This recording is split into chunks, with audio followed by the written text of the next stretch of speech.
निर्जला एकादशी का शास्त्रों में मोक्ष प्रदान करने वाला बताया गया है। इस साल निर्जला एकादशी व्रत 18 जून को रखा जाएगा। साल भर में 24 एकादशी आता है, उसमें सबसे महत्वपूर्ण निर्जला एकादशी को माना जाता है। इसे भीमसेन एकादशी भी कहा जाता है। इस दौरान गंगा घाटों में लोग स्नान करते हैं और दान करते हैं।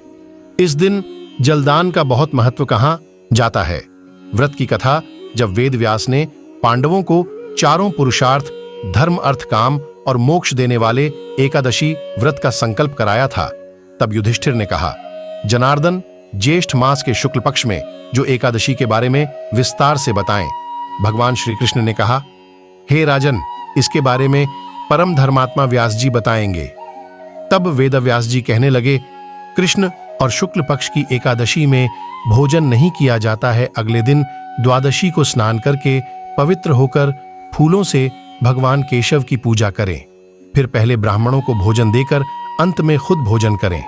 इस पर भीमसेन बोले, पितामह, मैं आपके सामने सच कहता हूं, मुझसे एक बार भोजन करके भी व्रत नहीं किया जा सकता, तो फिर उपवास करके मैं कैसे रह सकता हूं? मैं पूरे साल भर में केवल एक ही उपवास कर सकता हूं, जिससे स्वर्ग की प्राप्ति हो। ऐसा कोई एक व्रत निश्चय करके बताइए, मैं उसका यथोचित रूप से पालन करूंगा। व्यास जी ने कहा, भीम, ज्येष्ठ मास में सूर्य वृष राशि पर हो या मिथुन राशि पर शुक्ल पक्ष में जो एकादशी हो, उसका यत्न पूर्वक निर्जल व्रत करो। केवल कुल्ला या आचमन करने के लिए मुख में जल डाल सकते हो, उसको छोड़कर किसी प्रकार का जल विद्वान पुरुष मुख में न डालें, अन्यथा व्रत भंग हो जाता है। एकादशी को सूर्योदय से लेकर दूसरे दिन के सूर्योदय तक मनुष्य जल का त्याग करे तो यह व्रत पूर्ण होता है।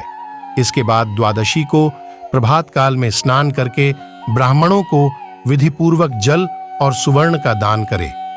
इस प्रकार सब कार्य पूरा करके जितेंद्रिय पुरुष ब्राह्मणों के साथ भोजन करें। वर्ष भर में जितनी एकादशियां होती हैं, उन सब का फल इस निर्जला एकादशी से मनुष्य प्राप्त कर लेता है। जिन्होंने श्रीहरि की पूजा और रात्रि में जागरण करते हुए इस निर्जला एकादशी का व्रत किया है, उन्होंने अपने साथ ही बीती हुई 100 पीढ़ियों को और आने वाली 100 पीढ़ियों को भगवान वासुदेव के परम धाम में पहुंचा दिया है। जो इस एकादशी की महिमा को भक्तिपूर्वक सुनता अथवा उसका वर्णन करता है, वह स्वर्गलोक में जाता है। चतुर्दशी युक्त अमावस्या को सूर्य ग्रहण के समय श्राद्ध करके मनुष्य जिस फल को प्राप्त करता है, वही फल इस कथा को सुनने से भी मिलता है। भीमसेन, ज्येष्ठ मास में शुक्ल पक्ष की जो शुभ एकादशी होती है, उसका निर्जल व्रत करना चाहिए। उस दिन श्रेष्ठ ब्राह्मणों को शक्कर के साथ जल के घड़े दान करने चाहिए। ऐसा करने से मनुष्य भगवान विष्णु के समीप पहुंचकर आनंद का अनुभव करता है। इसके बाद द्वादशी को ब्राह्मण भोजन कराने के बाद स्वयं भोजन करे। जो इस प्रकार पूर्ण रूप से पापनाशिनी एकादशी का व्रत करता है, वह सब पापों से मुक्त हो आनंदमय पद को प्राप्त होता है। यह सुनकर भीमसेन ने भी इस शुभ एकादशी का व्रत आरंभ कर दिया।